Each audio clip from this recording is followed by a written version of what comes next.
ഒരു ഒരു കാലത്തിൻ്റെ അവസാനം.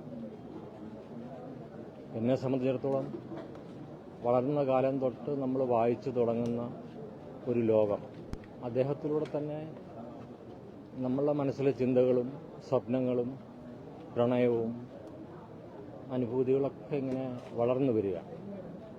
അത് എങ്ങനെയാണ് നമ്മുടെ മനസ്സിലൊരു ഭാവന ഒരു പ്രദേശത്തിൻ്റെ അല്ല ഒരു ജനതയുടെ മനുഷ്യ മനസ്സുകളുടെ എങ്ങനെ മനസ്സിൽ അത് ഉറച്ചു നിൽക്കുന്നു എന്നുള്ളത് ഭാരതപ്പുഴയുടെ തീരം ഒരിക്കൽ കാണണം. അതുപോലെ വള്ളുവനാടൻ സംസ്കാരത്തെക്കുറിച്ച് കൂടുതൽ അറിയണം എന്നൊക്കെ ആഗ്രഹിക്കുന്ന ഒരു കോട്ടയംകാരൻ. ഞാൻ ആദ്യമായി പുഴ കാണുമ്പോൾ എൻ്റെ മനസ്സിൽ ഓടിയെത്തുന്നത് പോലെ തന്നെ എക്കാലത്തും MTN കഥാപാത്രങ്ങളും കഥകളും ഒക്കെ ഇങ്ങനെ നിറഞ്ഞു വരികയാണ്.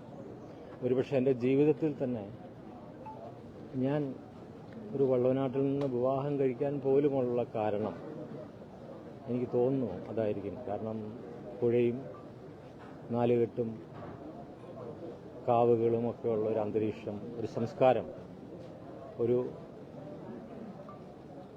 സാധാരണ മനുഷ്യൻ്റെ മനസ്സിൽ എത്രമാത്രം നിറഞ്ഞു, അല്ലെങ്കിൽ അതൊരു ജീവിതത്തിൻ്റെ ഭാഗമായി മാറി എന്നുള്ളത് ഒരു വളരെ എനിക്ക് തോന്നുന്നത് ലോകത്തിൽ മറ്റൊരു എഴുത്തുകാരനും സാധ്യമായ കാര്യമാണെന്ന് തോന്നുന്നില്ല. അദ്ദേഹത്തിൻ്റെ കഥകളും അദ്ദേഹത്തിൻ്റെ ചിന്തകളും അദ്ദേഹത്തിൻ്റെ മനസ്സിലുള്ള സ്വപ്നങ്ങളും കഥാപാത്രങ്ങളും ഒക്കെ നമ്മളിലൂടെ വീണ്ടും വളരുകയാണ്. എനിക്ക് തോന്നുന്നു ഞാൻ ഭരതേട്ടൻ്റെ കൂടെ വൈശാലി വർക്ക് ചെയ്യുന്ന സമയത്താണ് അദ്ദേഹത്തെ പരിചയപ്പെടുന്നത്. ആ സമയത്ത് വൈശാലി സിനിമയുടെ ചിത്രീകരണ സമയത്തും കൂടെയുള്ള അദ്ദേഹത്തിൻ്റെ കൂടെയുള്ള സഹകരണവും അദ്ദേഹം ഒരു സിനിമ എങ്ങനെ എഡിറ്റ് ചെയ്യണമെന്ന് അദ്ദേഹം ഒരു അത്ഭുതം പോലെ കാണിച്ചു തരുന്നു. ഭരതേട്ടൻ പോലും ഒരിക്കൽ വൈശാലി ഷൂട്ടിംഗ് കഴിഞ്ഞിട്ട് ചിത്രീകരണം കഴിഞ്ഞു, എഡിറ്റിംഗ് കഴിഞ്ഞതിന് ശേഷം കുറച്ചൊന്ന് പതറിയ നിമിഷം ഭരതേട്ടൻ വാസുവേട്ടനെ വിളിച്ചു വരുത്തി. അന്ന് ഞാനും കൂടെയുണ്ട്. ഒരു സൂക്ഷ്മതയോടെ ആ സിനിമ എഡിറ്റ് ചെയ്ത വാസുവേട്ടൻ എൻ്റെ മനസ്സിൽ ഇങ്ങനെ നിറഞ്ഞു നിൽക്കും.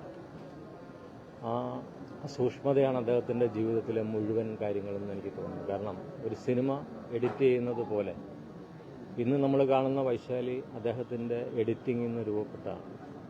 അദ്ദേഹത്തിൻ്റെ കഥകളും അല്ലെങ്കിൽ അദ്ദേഹത്തിൻ്റെ പത്രപ്രവർത്തന രീതിയിലുമൊക്കെ ജീവിതത്തിലും ആ ഒരു എഡിറ്റിംഗ് ഉണ്ടായിരുന്നു എന്നാണ് എൻ്റെ തോന്നൽ. ആവശ്യമുള്ളത് മാത്രമേ അദ്ദേഹം പറഞ്ഞിരുന്നുള്ളൂ, ആവശ്യമുള്ളത് മാത്രമേ അദ്ദേഹം എഴുതിയിരുന്നുള്ളൂ. അദ്ദേഹത്തിൻ്റെ സിനിമകളിലും അനാവശ്യമായി ഒന്നും കണ്ടിട്ടില്ല, ഒരു വാക്കുപോലും. ഇന്നും എന്നും എനിക്ക് തോന്നുന്നു ഒരു കാലം ഇവിടെ അവസാനിക്കുന്നില്ല. വാസുവേട്ടൻ നമ്മളിൽ നിന്ന് വിട്ടു പോകുമ്പോഴും അടുത്ത തലമുറയ്ക്ക് വേണ്ടി അദ്ദേഹം ബാക്കി വെക്കുന്നത് ഈ ഒരു സമൂഹത്തിൻ്റെ അല്ല ഒരു കാലത്തിൻ്റെ മുഴുവൻ സ്വപ്നങ്ങളും ജീവിത രീതികളും കഥാപാത്രങ്ങളുടെ ഒക്കെ അനുഭവങ്ങളുമാണ്. അപ്പോൾ ഇതുപോലെ ലോകത്തെനിക്ക് തോന്നുന്നില്ല മറ്റൊരു കഥാകാരനും ഈ ഒരു അനുഭവം സമൂഹത്തേക്ക് പകർന്നു കൊടുക്കാൻ കഴിയുമെന്ന് എനിക്ക് തോന്നുന്നു.